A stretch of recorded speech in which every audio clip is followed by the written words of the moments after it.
Y comenzamos a abordar los temas que les anunciamos, pero desde luego tampoco podemos dejar de lado el que ha sido el hecho más importante y que ha generado más repercusión en el transcurso de esta semana. Me refiero al robo o a la desaparición, como quiera entenderse, de la medalla presidencial.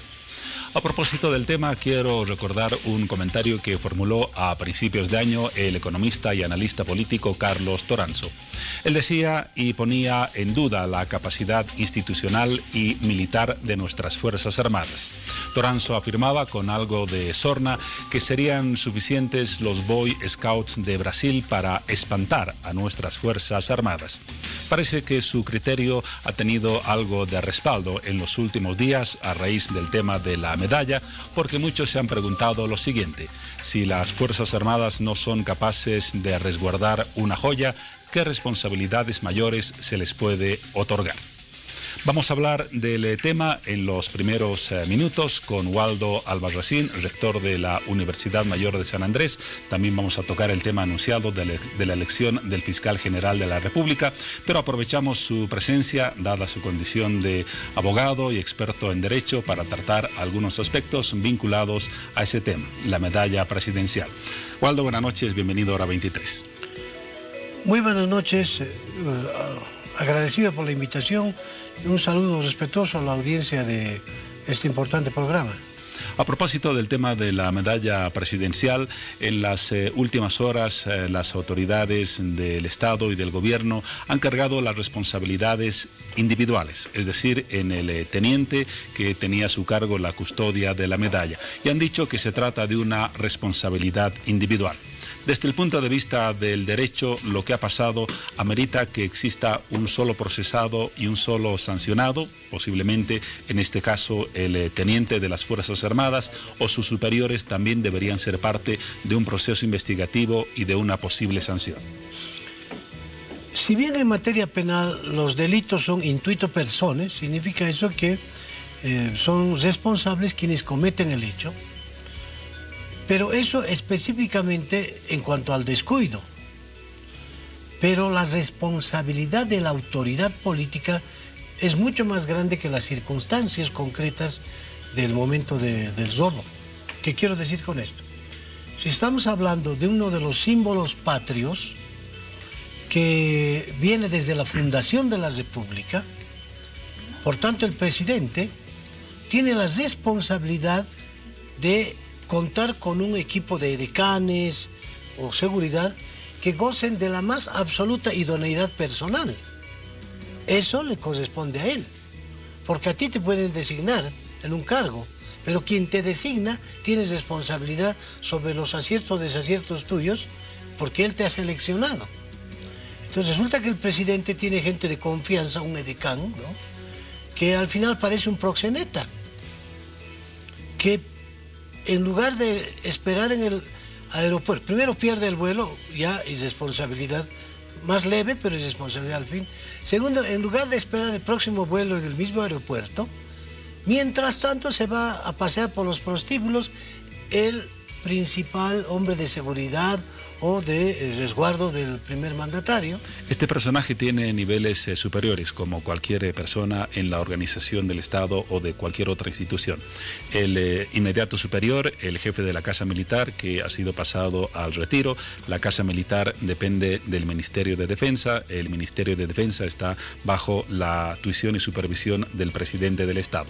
¿Hasta qué nivel de los que he mencionado deberían llegar las investigaciones? Debería eso importar la renuncia del ministro de Defensa.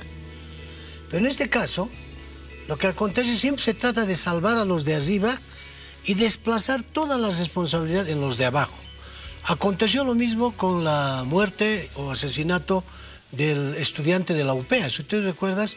Un tema sobre el cual hablamos acá. Claro, han focalizado la responsabilidad en el teniente, pero no dicen nada de los de arriba, hasta de la desinformación en que incurrió el ministro de Gobierno, porque quien dio más o menos como 5 versiones sobre los hechos fue el ministro de Gobierno.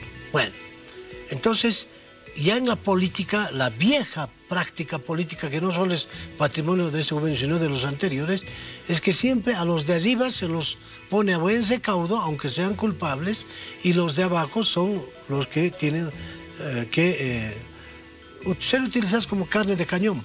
Pero es hasta que pase un poquito el tiempo, porque después igual los van a proteger. Porque, por ejemplo, añadimos el caso reciente del funcionario de la Unidad de Investigación Financiera que ha sido llevado a la cárcel por haber confundido la suma de depósitos del presidente del Estado, sumó bolivianos con dólares y salía una cifra incorrecta, y ese fue su delito. Sus superiores siguen en sus sillones y bien, gracias. Ese fue un error, no fue un delito.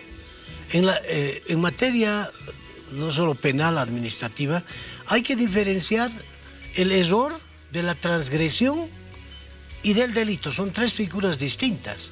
Delito es cuando tú definitivamente violas alguno de los artículos prohibitivos del Código Penal. El que roba es sancionado con esto, etc. Transgresión es, por ejemplo, que tú te pases en una luz roja. No has cometido un delito, pero has cometido una transgresión. Te vendrá una multa, etc. Y el error es un acto involuntario humano en que podemos incurrir cualquier persona.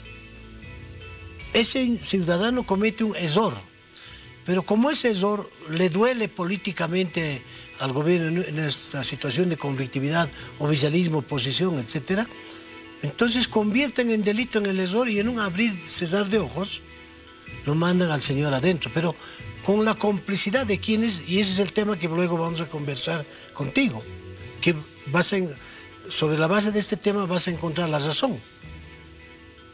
El presidente puede desear encarcelar a alguien de rabia de lo que se han equivocado en sus datos de su dinero.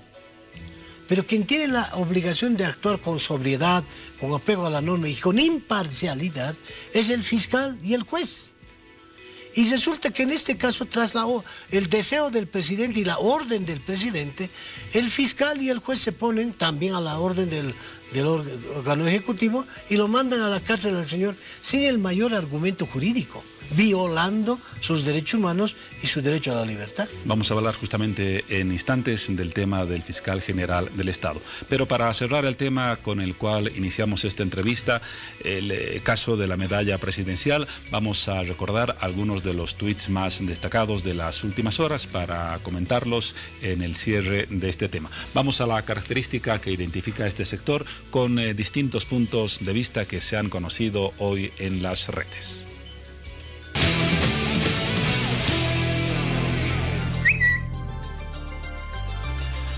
Hablamos del pronunciamiento de Esteban Urquizo. Él es gobernador del departamento de Chuquisaca. Él ha dicho: el robo de la banda y medalla presidencial es mal utilizado por la oposición, que sale a mediatizar el tema para dañar la imagen del hermano Evo. Pedimos a los opositores que dejen de difamar a nuestro hermano presidente. Otro tuit, en este caso de Susana Rivero, diputada del MAS. Ella comenta: para quienes usan bandera de Bolivia de trapo, capa o bioquín, y a los que celebran afrenta al símbolo patrio con excusa de protesta, pero el mismo día se escandalizan por el robo de la medalla, les digo, actúan con la misma hipocresía con la que no cumplieron el referendo del gas. Otro punto de vista, en este caso del otro sector, la oposición. Samuel Doria Medina ha tuiteado hoy: domingo ponen cientos de policías para que Evo dé un mal discurso mientras el pueblo le clama que se vaya. Martes pierden la medalla, hoy estrenan un palacio monumental. Es un gobierno agotado, unidad y coraje para mandar a estos tipos a su casa. Y el último comentario, el del periodista Raúl Peñaranda. Él dice: el culpable del robo de la medalla presidencial es el militar que estaba a cargo, pero también quien define los protocolos de seguridad, es decir, el Ministerio de la Presidencia.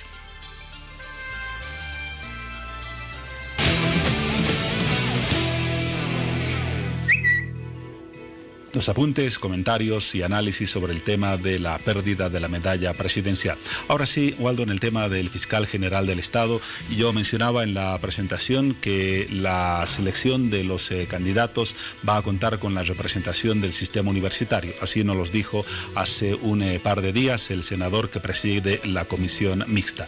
Es cierto, la universidad está representada y bien representada en la comisión que va a analizar los currículos de los candidatos. La universidad no está ni mal ni bien representada. Directamente no está representada por una razón elemental, lo que te comentaba extra micrófono. Resulta que el sistema de las universidades estaba en un congreso el mes anterior, y ese congreso, que debería terminar designando al nuevo comité ejecutivo, corrijo la palabra, no es designando, eligiendo, pero eligiendo, porque se vota. No llegó a terminar el evento, porque en medio de eso llegó la noticia del asesinato del estudiante de la UPEA. Por tanto, todo el Congreso, en solidaridad con la Universidad Hermana y con la familia de la muerte del estudiante, en fin, ¿qué hizo? Suspendió el evento en un cuarto intermedio por un mes. Por tanto, no se llegó a elegir un comité ejecutivo. ¿Qué significa eso? Es que no existe comité ejecutivo. Pero incluso si lo hubiera, el CUB no es una entidad que representa a las universidades, es un órgano de coordinación simplemente.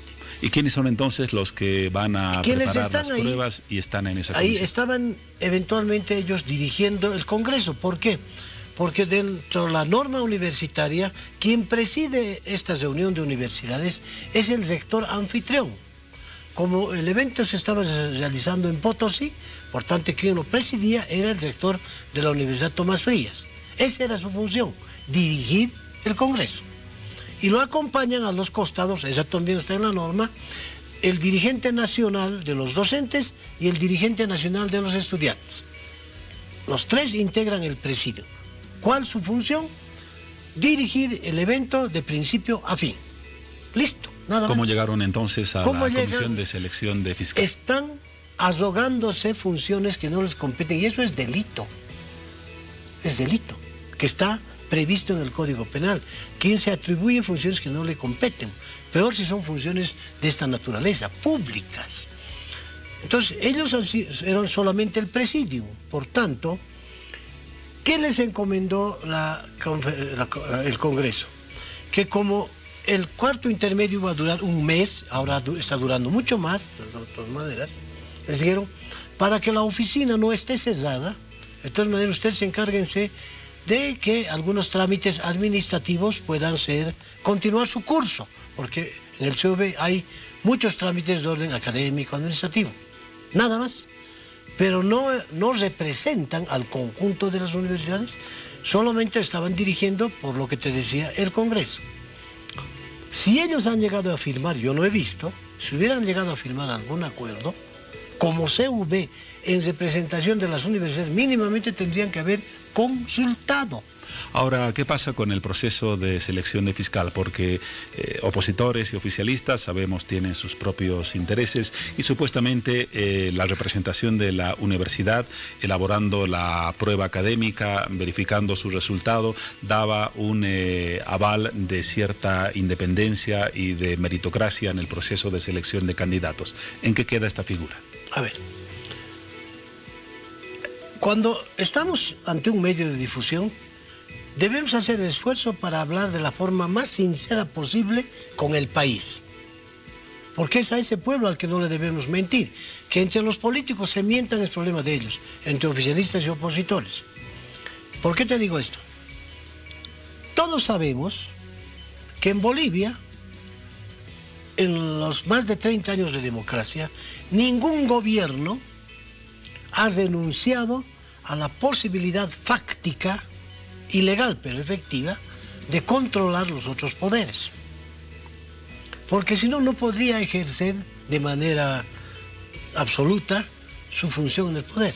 O sea, pese a que la Constitución habla de independencia de poderes, ni el MNS de Víctor Paz o de Jaime Paz Zamora o del señor Sánchez de Lozada o de Banzer o del propio Evo Morales, ninguno ha respetado el principio de autonomía de poderes. ¿Por qué? Porque a ellos políticamente no les conviene tener jueces independientes, magistrados independientes o fiscales independientes. ¿A qué queremos llegar entonces? Se está promoviendo toda una pantomima. Se va a la convocatoria, se van a presentar los candidatos, van a elaborar preguntas con o sin la universidad, ese es otro tema.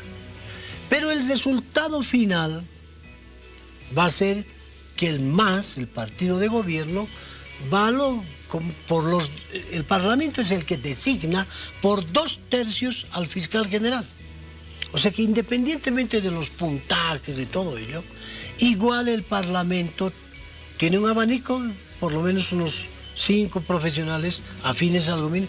A uno de ellos los va a elegir porque no le conviene tener un fiscal independiente.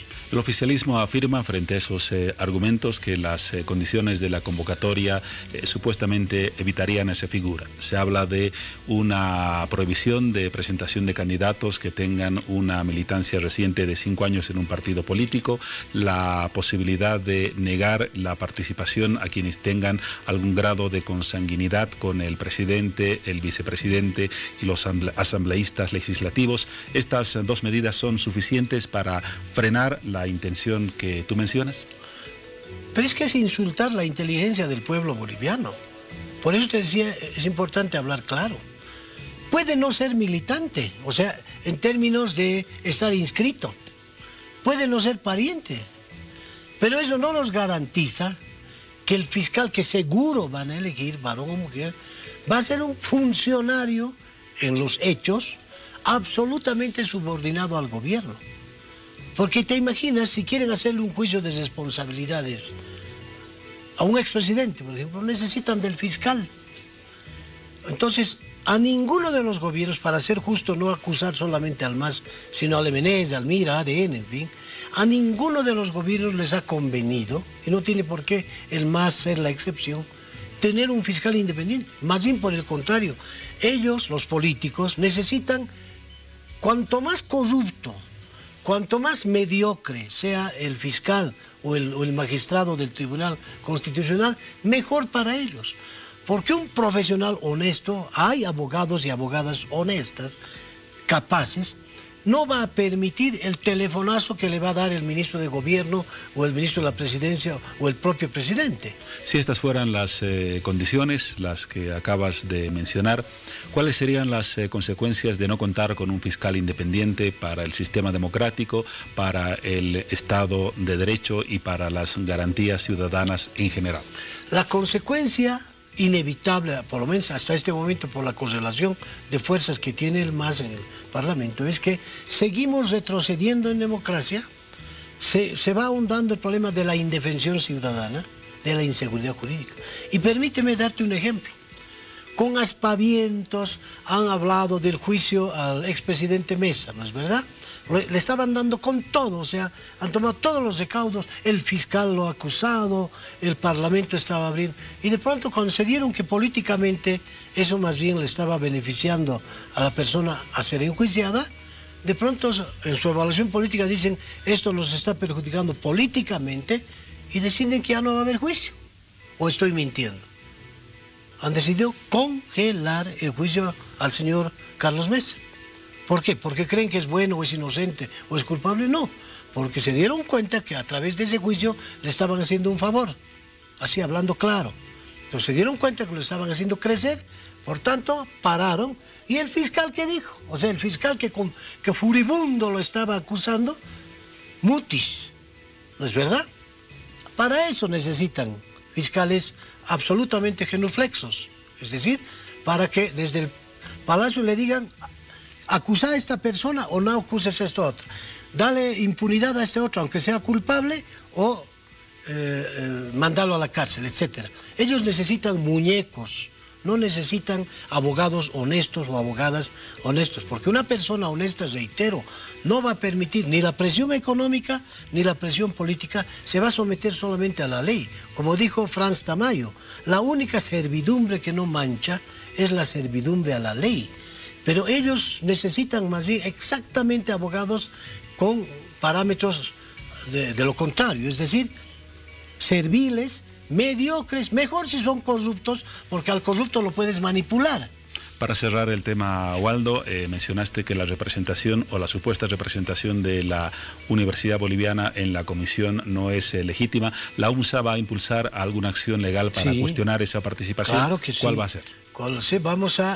Primero estamos exigiendo que se reanude el Congreso, porque ellos tenían que haber consultado al Congreso, o mínimamente a una conferencia de universidades, que es una instancia inferior, pero que podía autorizarles. O al final, ¿no es cierto?, que cada sector asuma su responsabilidad, pero no ellos, porque se están arrogando una representación que no la tienen. Ahora, eso no es casual. Los tres son afines al gobierno. El máximo dirigente nacional de los docentes, el máximo dirigente de los estudiantes, aquel estudiante que, es estudiante pero tiene la edad de un docente, de un decano, anda por los 50 años, ¿no? Y el actual sector de la Universidad Tomás Frías, que si bien no le vamos a poder demostrar con credencial su militancia, pero por todo lo que está haciendo está demostrando que está con absoluta voluntad de congraciarse con el gobierno. La UMSA es la que está actuando con dignidad, pero no es por decisión individual del sector. Es el Consejo Universitario, aquella instancia colectiva de más o menos 50 personas, entre decanos, estudiantes, docentes. Ese órgano colectivo de gobierno ha decidido, ya en los anteriores procesos de selección de judiciales, decir no, porque no nos vamos a prestar a esa actitud tan inmoral en la que está incurriendo el gobierno. Y en el caso de fiscales lo mismo, porque no podemos permitir que se engañe al pueblo con semejante pantomima. La palabra de Waldo Albarracín, rector de la Universidad Mayor de San Andrés. Primero, su visión respecto al tema de la semana, la pérdida de la medalla presidencial, y el criterio que establece el equilibrio en la presentación de opiniones sobre el proceso que se ha iniciado esta semana, el proceso para la selección de fiscal general del Estado. Gracias, rector, por su presencia en Hora 23. Para terminar, permíteme un refrán en el caso del militar que por ir de prostíbulo en prostíbulo se hizo robar la medalla. ¿Cuál es? Dime con quién andas y te diré quién eres. Interprétalo como tú quieras. Me refiero al presidente y me refiero a su edecán. En ambos casos se aplica perfectamente esto. Dime con quién andas, te diré quién eres. Gracias y hasta una próxima oportunidad. Cerramos aquí los temas que abordamos en este primer sector de Hora 23. Les presentamos un amplio menú al inicio de nuestro programa. Será tiempo de desarrollarlo tras estos mensajes.